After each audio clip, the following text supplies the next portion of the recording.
HelloTalk, you can record your voice and send it to them. So like, let's say you want to say a little phrase like hello, how are you? You can send it to them and they can tap on it and they'll hear you say it. So I like that because you could practice speaking it. If well, they also have calling where you can actually call and talk to the people through the app, but not everyone's comfortable with that, so it's easy to just record your voice and have like a little voice conversation. So I like that. I can practice pronunciation. I can practice, typing and stuff. And it's really cool. And I also like how there's like a feed. So it's not just you talk to specific people. There's a feed like Facebook. How there's a feed. You can post stuff. You can make your own little post. I like that. And even with your post, they can go in and correct your sentences and help you out. So I like that. You don't even have to be like your official language partner. So that's very helpful. And it's like more people have the opportunity to help you out, more opportunity for you to, people could see things that you like, maybe have something in common, they become interested in speaking to you, and then, you can make friends as well, because you find things that you have in common when you post, in the feed. So that's one app I'm using. I use it pretty often now. I've used it before to learn Spanish and I felt it was very helpful. So I'm using it again and I'm using it for Korean and Spanish. But on the app, to learning one language, having one language, you can learn multiple languages. Like one time I had it on Korean, like English learning Korean. I speak English learning Korean. And I switched to Spanish and I met, I started speaking to two people, and then when I switched back to Korean, I was still able to talk to those people that were native Spanish speakers. So you could do that if you don't feel like, if you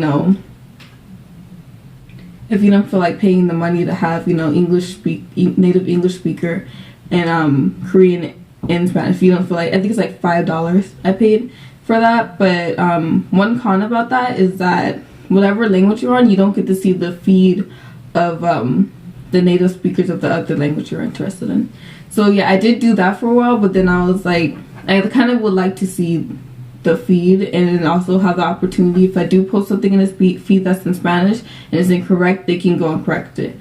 So that's what I did. If you don't feel like paying, just switch, meet some people, and then go switch right back, and then you already have people that you can practice the other language with.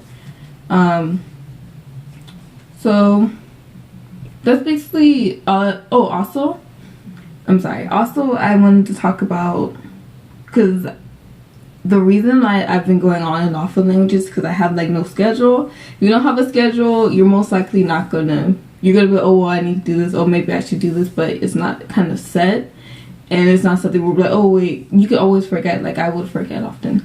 So I have like a plan for studying Korean and Spanish, and today, so Mondays I supposed to do 30 minutes of Spanish music, like listening to Spanish songs, different Spanish songs. Some Spanish songs, they're not Spanish like Spain. I listen to a variety of music that are in Spanish, I'll say that. So some songs that I really like that are in Spanish are Luis Fonsi, No Me Doy por Vencido. I love that song so much. Also there's Amor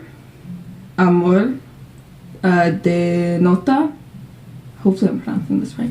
I'll put it in the description, and it's by Daddy Yankee, Wisin, and Carlos Vives.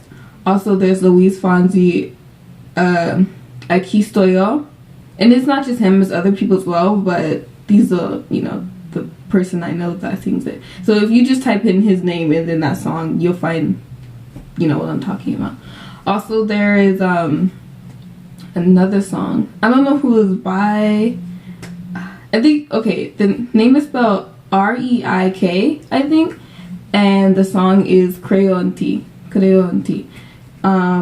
So yeah, that's a good song too. It goes by really fast. I actually want to learn that song because learning a song or songs in languages that you're learning could be very helpful, especially like pronouncing, and also it'd be cool.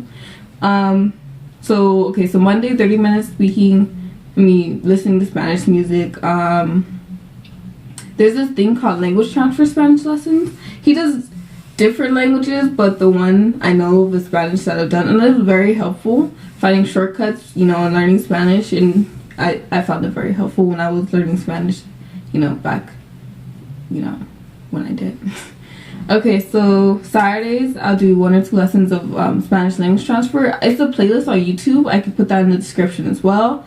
Also, I do this thing where from HelloTalk, the things that the sentences or phrases that they correct me on, like in Korean and Spanish, I make a little story out of them, and I record my voice saying the different phrases as a different story. And I actually think it's fun also because, like, hearing myself saying those phrases and speaking, you know, Korean and Spanish helps me with remembering, because it's like I recognize my voice more than I recognize any other, you know, any other person's voice. So that's very helpful. So I do that on Fridays. Fridays is recording, I call it trilingual episodes, because I speak English and Korean and Spanish in it.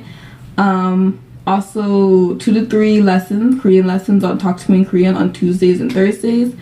I'm sorry if I said this all kind of mixed up. Hopefully I'll put it in the description. So